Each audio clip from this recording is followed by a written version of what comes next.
बच्चों, मैं हूं एचएस और आप देख रहे हैं ज्ञान विज्ञान। स्टूडेंट, आज के इस सेशन में हम लोग फ्रिक्शन के कुछ क्वेश्चंस को करने वाले हैं एच.सी. वर्मा बुक से। ये एच.सी. वर्मा सॉल्यूशन सीरीज है, आप सभी ऑलरेडी जानते हैं इसके बारे में। तो today we will do question from 24 onwards. Okay, तो सो हम लोग स्टार्ट हो जाते हैं।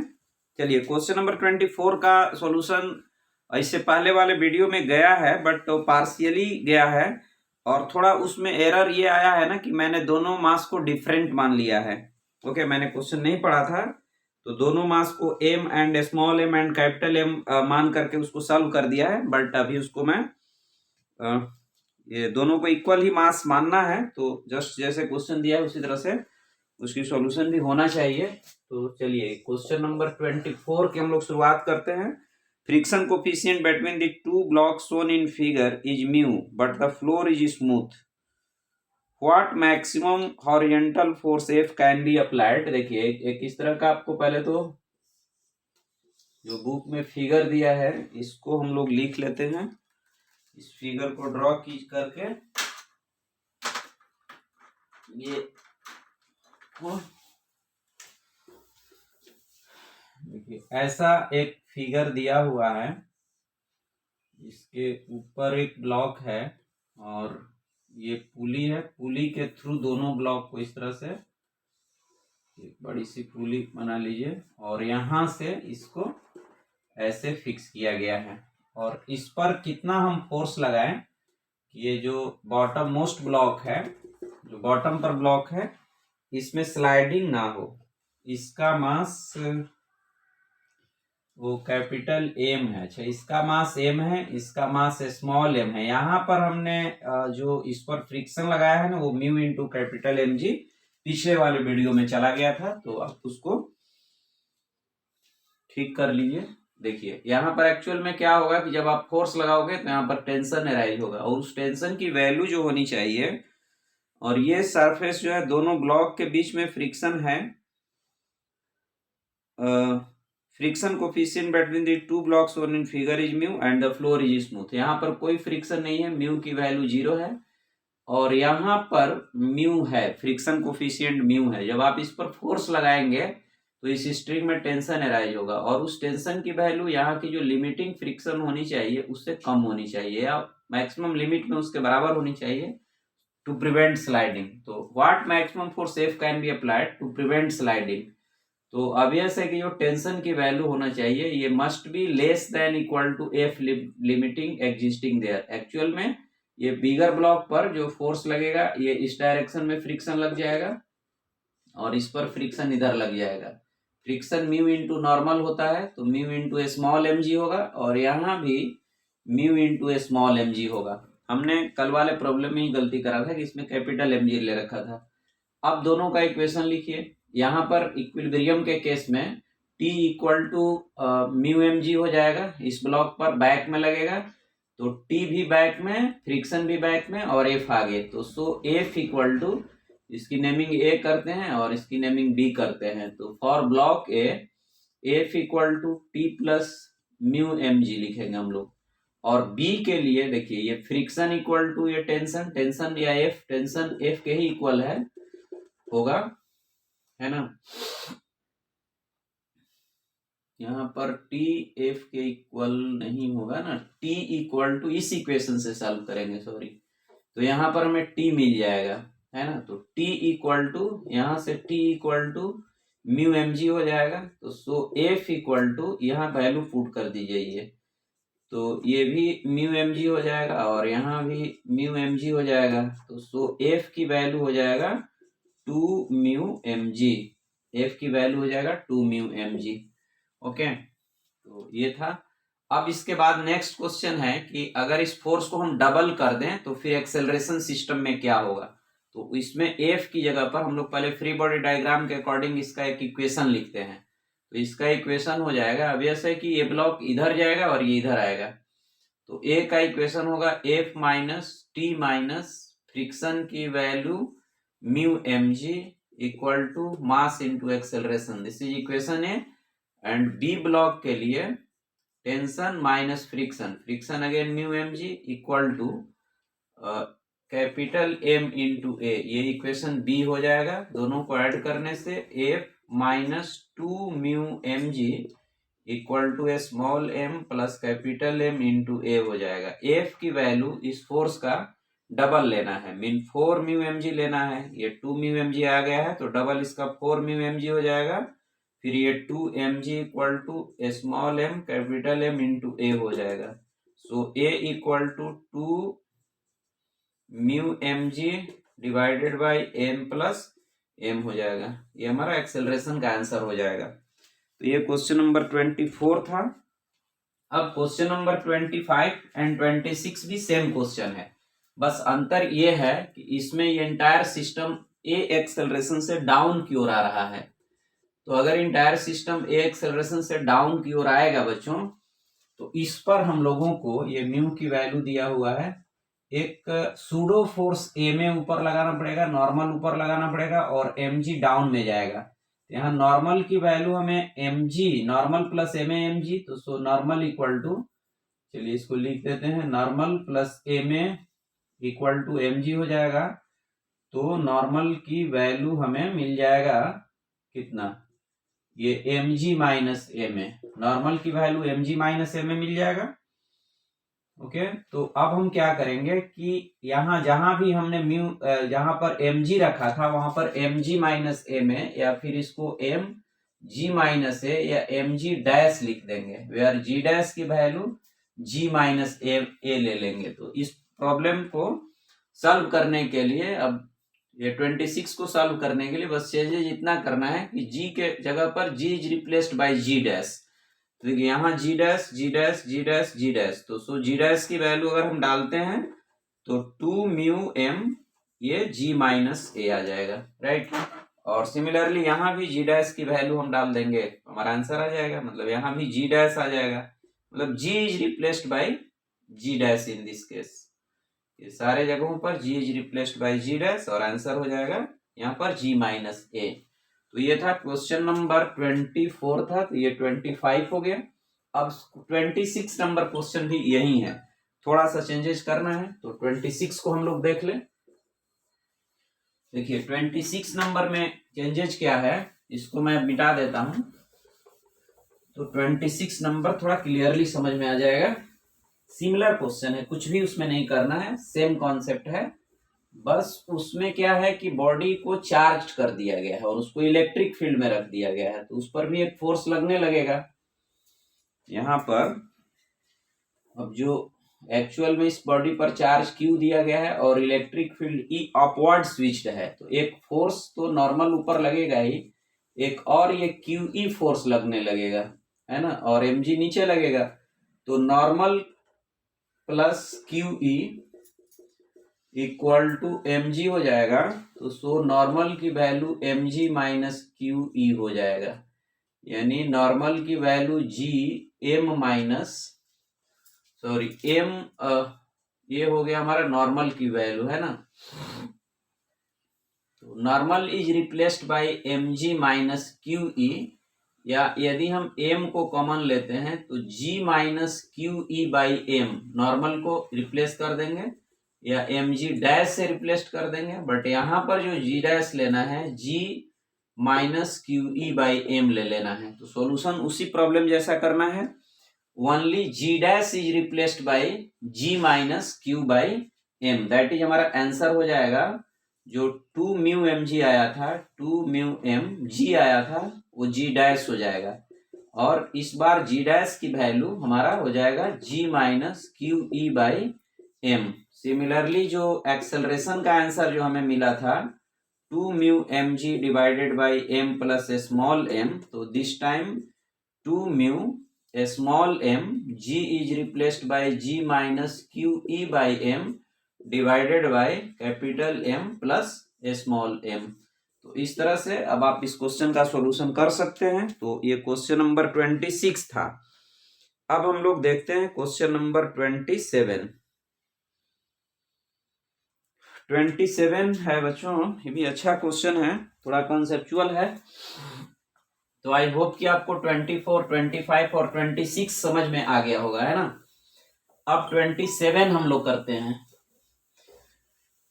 देखिए कोई भी काम बड़ा नहीं होता है, धीरे धीरे धीरे धीरे अगर आप किसी भी बड़े काम को करते हैं तो वो काम आसान हो जाता है। यदि आप हर रोज 5-5 प्रॉब्लम करते हैं तो इसमें टोटल कितने प्रॉब्लम है? 31st क्वेश्चन है। मतलब आप within a week H C. Verma की बुक को बनाते हैं तो फ्रिक्शन का चैप्टर कवर हो जाएगा। अगर 5-5 प्रॉब्लम भी हर रोज करते हैं, वीडियो के थ्रू भी करते हैं, आपको कुछ नहीं समझ में आता है तो भी ये काम आप आसानी से कर सकते हैं।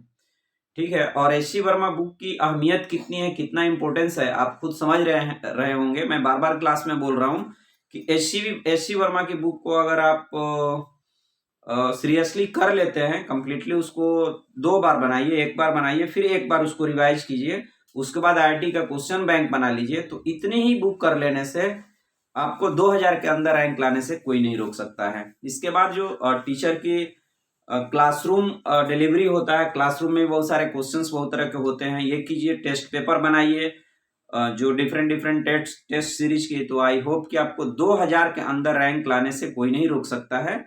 आप मानिए मेरी बात को और आप अपना शुरुआत कीजिए एच.सी. वर्मा से, और आपको सॉल्यूशन भी अवेलेबल है। तो मुझे तो लगता है कि आप बहुत फॉर्चुनेट हैं कि solution each and every problem का आपके पास मिल रहा है, आपको मिल रहा है। अगर आप चाहेंगे तो क्वेश्चन सॉल्व कर सकते हैं। चलिए ये 27 नंबर क्वेश्चन को हम लोग सॉल्व करते हैं। 27 नंबर क्वेश्चन है, देखिए ये एक टेबल है, टेबल ऐसे ग्राउंड पर पड़ा हुआ है ना, ये टेबल का लेग है जो ग्राउंड पर है और ये सब ग्राउंड के कांटेक्ट में है। अब क्या है कि ये ब्लॉक इस पर एक स्लिप करती है, तो ब्लॉक की जब स्लाइडिंग होगी इस पर, तो ब्लॉक पर फ्रिक्शन बैक में लगेगा जो म्यू इंटू एम जी के इक्वल होगा।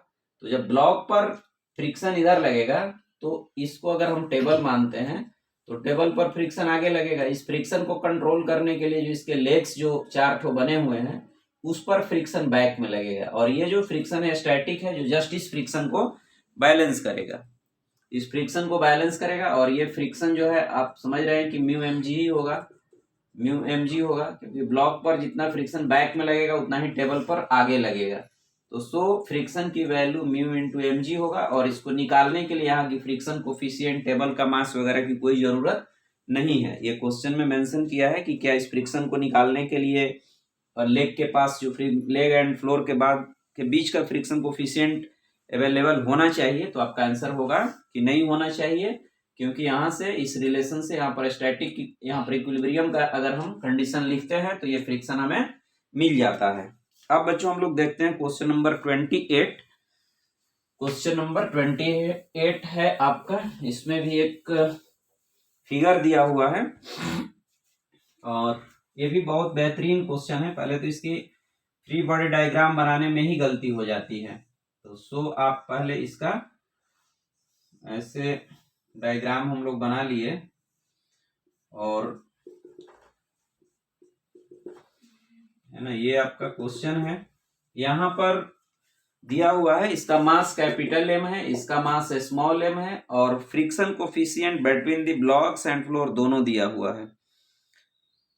ग्राउंड इज, यहाँ पर फ्रिक्शन कोफिशिएंट μ2 है और यहाँ पर फ्रिक्शन कोफिशिएंट μ1 है। एक्चुअल में देखिए होगा क्या कि जब ये टेंशन की वजह से ये ब्लॉक आगे की ओर मूव करने लगेगा तो इस पर एक सूडो फोर्स इधर की ओर लग जाएगा, और इसमें सबसे पहला काम ये है कि फ्री बॉडी डायग्राम ड्रॉ करना। सेकेंड वर्क ये होगा कि इन दोनों के एक्सेलरेशन के बीच में रिलेशन एस्टेब्लिश करना, है ना, मतलब कॉन्स्टेंट रिलेशन लिखना।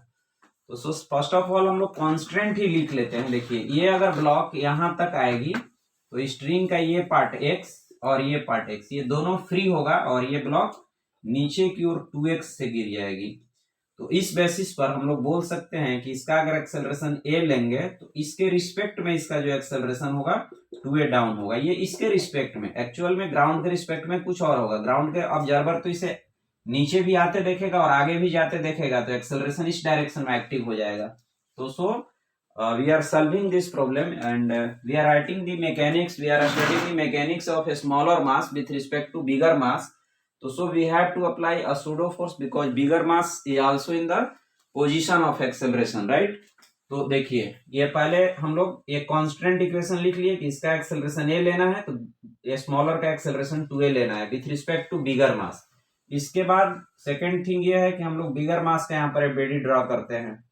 ये टेंशन टी आगे लगेगा, यहाँ से भी टेंशन टी डाउन में लगेगा, एक टेंशन आगे लगेगा, और जब ये ब्लॉक नीचे आएगी तो इस पर फ्रिक्शन ऊपर लगेगा, बट बिगर ब्लॉक पर फ्रिक्शन F1 नीचे लगेगा। ओके, और बिगर ब्लॉक पर देखिए एक नॉर्मल भी इधर लगेगा, है ना, ये नॉर्मल इधर लगेगा, और ये बिगर ब्लॉक पर नॉर्मल इधर लग जाएगा। इसके बाद आपको यहां से फ्रिक्शन भी लगेगा, इस फ्रिक्शन को F2 बोलेंगे हम लोग, जो μ2 इंटू नॉर्मल डैश, यहां से देखिए एन डैश एक ऊपर लगेगा और कैपिटल mg नीचे लगेगा। तो यहाँ पर जो फ्रिक्शन F2 होगा वो म्यू इंटू एन डैश के इक्वल होगा, और एन डैश हम लोग क्या लिखेंगे, μ2, और एन डैश की वैल्यू देखिए, एन डैश ऊपर t नीचे F1 नीचे mg नीचे, तो t plus F1 plus capital mg इतना होगा, है ना। और अगर हम इसके मोशन का इक्वेशन लिखते हैं तो t भी आगे, ये भी t आगे, तो t प्लस टी एक नॉर्मल पीछे माइनस नॉर्मल माइनस ये friction F2 equal to m into a. This is equation first, this is equation second. अब हम लोग स्मॉलर ब्लॉक का एक्सेलरेशन या पहले एबीडी ड्रॉ कर लेते हैं। स्मॉलर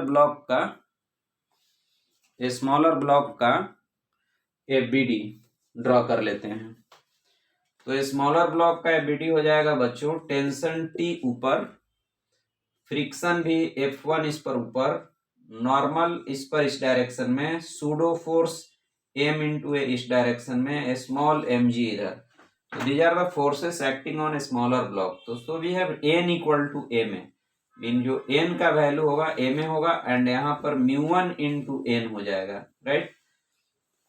तो F1 equal to μ1 into n, यानी F1 equal to μ1 into m a हो जाएगा। ये इक्वेशन आपका थर्ड हो गया, और इसके मोशन का इक्वेशन हो जाएगा mg minus T minus F1 equal to m into two a, mean mg minus T minus F1 equal to, और यहाँ F1 की वैल्यू आप लिख सकते हैं μ1 ma equal to m into two a. This is equation 4।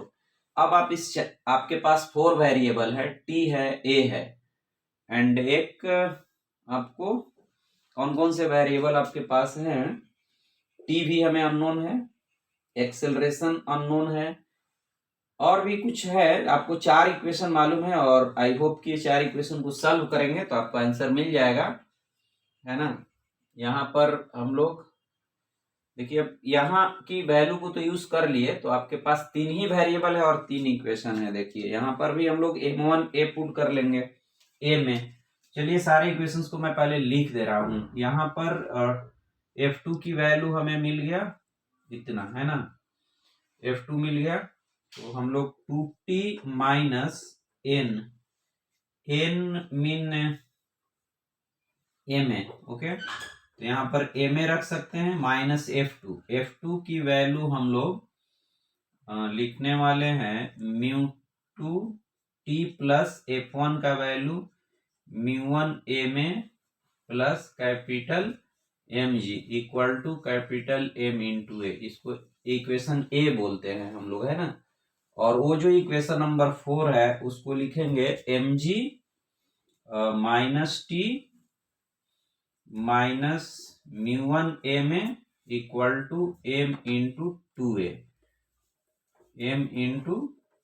ए, ये equation B हो गया। अब इसी दोनों इक्वेशन को सॉल्व कर देंगे, इसमें 2 से मल्टीप्लाई करके, तो आपका a का वैल्यू मिल जाएगा। तो इस तरह से हम लोग क्वेश्चन नंबर 28 कर लिए। अब 29, क्वेश्चन नंबर 29 भी देख लेते हैं।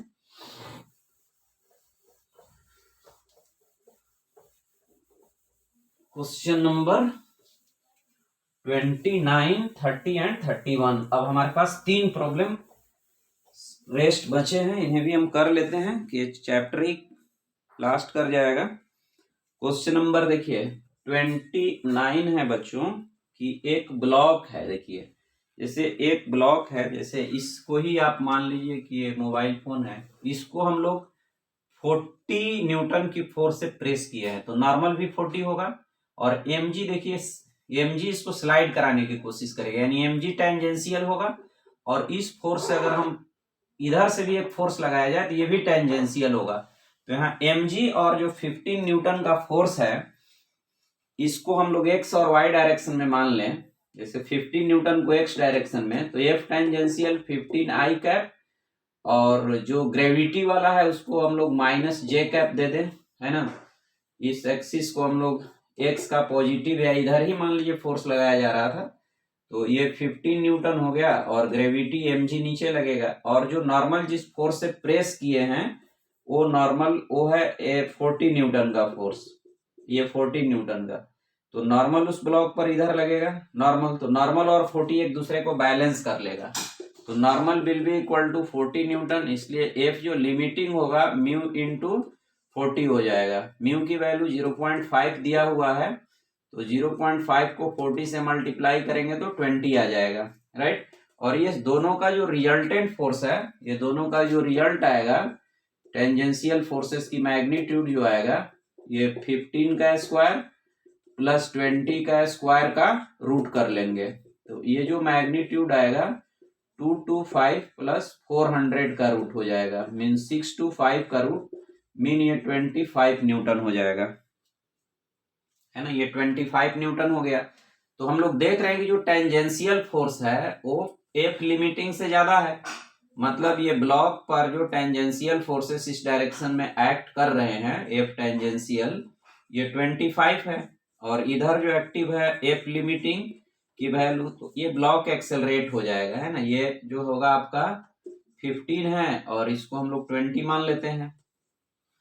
एक्चुअल में ये फिगर देखिए ऐसे होगा, ये जो दोनों फोर्स का रिजल्ट जो होगा, एक एक्स में है एक वाई में है, तो ये इधर होगा, है ना। ये हम लोग इसको 15 और ये है 20, और ये दोनों का जो रिजल्ट होगा 25 एंड इधर 20 हो जाएगा एफ लिमिटिंग का वैल्यू, और ये टेंजेंशियल फोर्स है जो 25 न्यूटन है। तो अब ये ब्लॉक इधर की ओर एक्सेलरेट करेगा और एक्सेलरेशन की वैल्यू 5 बाई मास 2 है, तो 2.5 मीटर पर सेकेंड स्क्वायर हो जाएगा। और एंगल किस डायरेक्शन में होगा, तो देखिए आप tan थीटा इक्वल टू आप देख रहे हैं 20/15 हो जाएगा, mean tan theta equal to 4/3, mean theta equal to 53 degree with force 15 newton. तो इस तरह से 15 न्यूटन वाले फोर्स से 53 डिग्री का एंगल बना करके इसका मोशन हो जाएगा। अब हम लोग देखते हैं क्वेश्चन नंबर 30।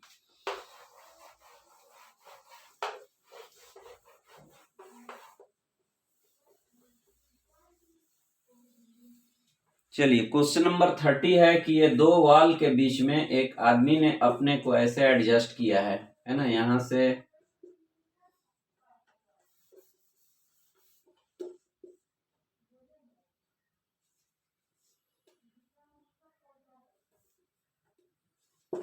ऐसे मान लीजिए कि ऐसे एक आदमी है जो एडजस्ट किया है अपने आप को, तो एक नॉर्मल तो यहां से लगेगा, इसको N3 हम लोग नेमिंग करते हैं, यहां से N1 और यहां से N2। तो दिखाना है कि दोनों वॉल इक्वल फोर्स इसको प्रेस कर रहा है। तो अब ऐसा है कि कोई ट्रांसलेशनल मोशन नहीं हो रहा है एक्स डायरेक्शन में, तो N1 equal N1 plus N2 दोनों इस डायरेक्शन में, N3 से बैलेंस्ड हो जाएगा, तो N3 को हम लोग N1 प्लस N2 लिख सकते हैं। तो ये क्वेश्चन का पार्ट ए हो गया कि दोनों इक्वल फोर्स से प्रेस करता है। इसके बाद mg देखिए नीचे लगेगा, यहाँ से फ्रिक्शन F1 ऊपर लगेगा, यहाँ से फ्रिक्शन F2 और यहाँ से फ्रिक्शन F3। ये हो जाएगा आपको म्यू इंटू N3, ये हो जाएगा म्यू इंटू N1, ये हो जाएगा म्यू इंटू N2। तो अब हम लोग अगर ये बैलेंस है तो हम लोग लिख सकते हैं कि mu N3 plus mu N1 plus N2 equal to mg, यानी mu N3 plus mu N3 equal to mg, so 2 mu N3 equal to mg, तो so N3 equal to mg by 2 mu. तो इस तरह से हमें N3 की value मिल गया mg divided by 2 mu. अब बच्चों हम लोगों के पास क्वेश्चन नंबर 31 है। This was question number 30, right. तो आई होप कि ये क्वेश्चन आपको समझ में आ गया होगा। एक बार मैं फिर इसको मेंशन कर दे रहा हूं। देखिए जब मैन ये दोनों हाथ से प्रेस किया इस वॉल को, तो यहाँ से N1 और यहाँ से N2 लग जाएगा, इधर से N3 बैक से लग जाएगा, और चूंकि इस डायरेक्शन में कोई ट्रांसलेशनल मोशन नहीं है तो N1 plus N2 should be equal to N3। तो ये प्रूफ हो गया कि ये दोनों वॉल को इक्वल फोर्स से प्रेस कर रहा है। सेकेंड है कि हमें ये बताना है कि N3 की वैल्यू लिमिटिंग केस को लेते हुए, मतलब फ्रिक्शन की वैल्यू को लिमिटिंग फ्रिक्शन एज्यूम करते हुए किसी हमें दोनों जो वॉल फोर्स इस पर लगाया दोनों वॉल, उसकी हमें वैल्यू निकालना था। तो यहाँ पर जो भी फ्रिक्शन है सारे ऊपर लगेंगे, तो इस तरह से सारे फ्रिक्शन को ऐड करके mg के इक्वल mg डाउन को बैलेंस किया है। N1 plus N2 is replaced by N3 and that's why we get N3 equal to mg by 2 mu. तो इस तरह से ये क्वेश्चन नंबर 30 का सॉल्यूशन हो गया। अब हम लोग देखते हैं क्वेश्चन नंबर 31, जो बहुत ही बेहतरीन क्वेश्चन है और ऐसे भी ये वीडियो का लास्ट क्वेश्चन भी हो जाएगा।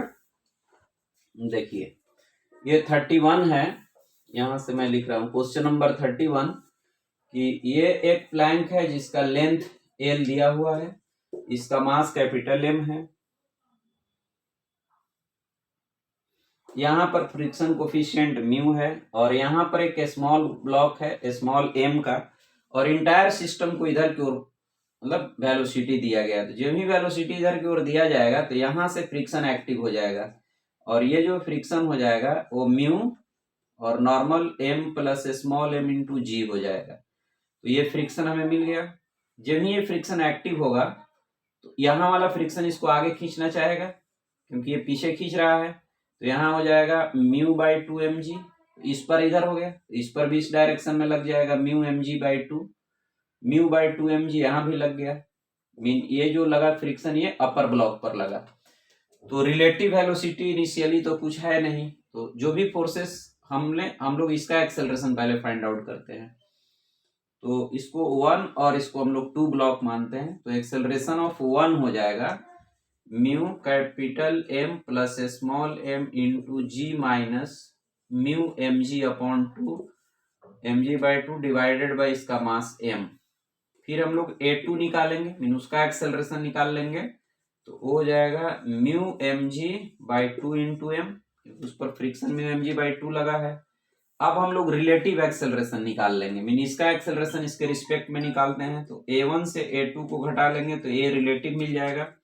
अब A रिलेटिव आप निकाल लें, ठीक है। इसके बाद L equal to half A relative into T square, तो सो T की वैल्यू हो जाएगा 2L बाई A रिलेटिव का रूट। अब A रिलेटिव बस आपको माइनस करके यहाँ पुट कर देना है, आपका आंसर तैयार हो जाएगा।